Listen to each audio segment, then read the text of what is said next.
श्री शिवाय नमस्तुभ्यम दोस्तों, मेरे चैनल में आप सभी का स्वागत है। महादेव की कृपा से आप सभी स्वस्थ होंगे, ये मैं कामना करती हूँ। आज मैं आप सभी को शेयर करने वाली हूँ कि रवेश प्रदोष की पूजा मैंने कैसे की और साथ ही में मेरी 10 वर्ष की आज जो है शादी की सालगिरह भी थी। लेकिन मेरा प्रदोष व्रत पड़ा था और प्रदोष व्रत मैं कभी नहीं छोड़ती हूँ, पूजा करती हूँ। तो आज मैं आप सभी को अपना शेयर भी कर रही हूँ कि मैं कैसे प्रदोष काल में पूजा करी हूँ। और साथ ही शादी की सालगिरह मेरे महादेव की व्रत से हुई तो मुझे और भी खुशी हुई। प्रदोष काल में मैंने भगवान शिव की पार्थिव शिवलिंग बना करके पूजन किया और महादेव से यही प्रार्थना किया कि ऐसे ही हर वर्ष आगे निकलता जाए, आपकी कृपा दृष्टि बनी रहे, अखंड सुहाग और सुख समृद्धि की कृपा बरसाइए। बस यही प्रार्थना करते भगवान शिव की पूजा की मैंने।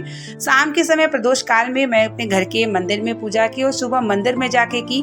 और प्रदोष व्रत पड़ा तो ऐसा नहीं है कि मैं व्रत को छोड़ के अपना सालगिरह मनाऊं। बहुत ही अच्छी खुशी की थी कि 10 वर्ष का मेरा वर्षगांठ भी था और साथ ही प्रदोष का दिन पड़ गया। तो मैं महादेव का व्रत रखकर और भगवान की आराधना में लगी रही और प्रदोष काल में भगवान शिव की पूजा की।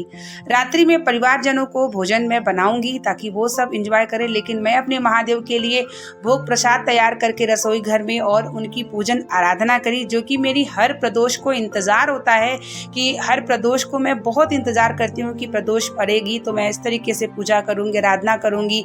ये बेलोपत्र, समी पत्र, कनेर, पुष्प हर चीज को मैं खोजना शुरू कर देती हूँ प्रदोष की सुबह की। और भगवान शिव की आराधना और भक्ति से बढ़ के जीवन में सुख जो है कुछ भी नहीं होता। उनकी कृपा दृष्टि पड़ी। 21 अप्रैल मेरा शादी 2014 में हुई थी और आज 10 वर्ष मेरी शादी को हो गई है।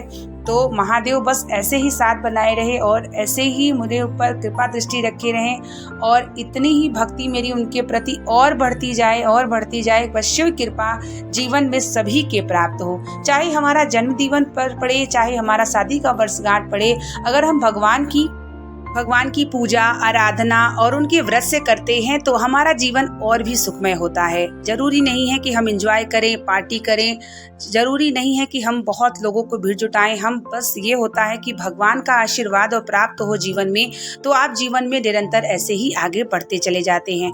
बस जीवन में भगवान शिव की कृपा अगर आपके जीवन में हो जाता है तो जीवन का कैसा भी दुख है, संकट है, सब महादेव के चरणों में हो जाता है।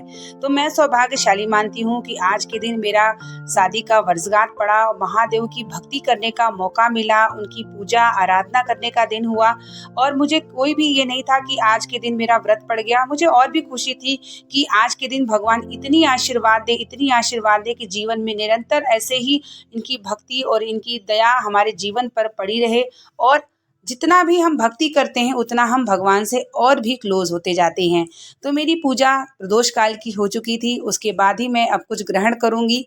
सुबह से मैं चाय और पानी पे थी और मैं प्रदोष काल की पूजन के बाद ही अब संकल्प ली हूँ कि कुछ ग्रहण करूंगी।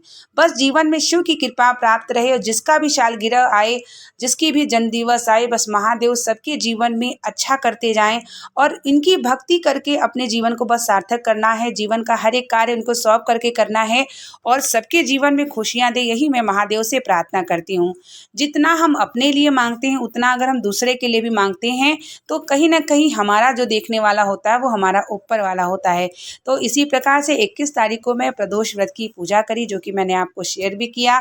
और शादी की सालगिरह हो चाहे जन्म दिवस हो, आप भगवान को लेकर के चलते हैं तो आपके जीवन में उत्साह ही उत्साह होता है। ऐसा नहीं है कि आप केक काटिए, पार्टी करिए। कभी ऐसा मौका अगर आए तो आप भगवान के साथ मनाइए, जिससे 2 गुनी खुशी आपकी और बढ़ जाए। तो इस तरीके से मेरी पूजा हो चुकी है और शादी की सालगिरह भी आपको मैंने शेयर की। अगर वीडियो पसंद आएगी तो लाइक और कमेंट में हर हर महादेव का नारा जरूर लगाइएगा। बने रहिए मेरे चैनल पे, जो भी जानकारी मैं आपको शेयर करती हूँ आप तक प्राप्त हो और आप भी भगवान की भक्ति करके अपने जीवन को सार्थक करिए। मिलते हैं नेक्स्ट वीडियो के साथ, तब तक के लिए आप लोगों को श्री शिवाय नमस्तुभ्यम। हर हर महादेव।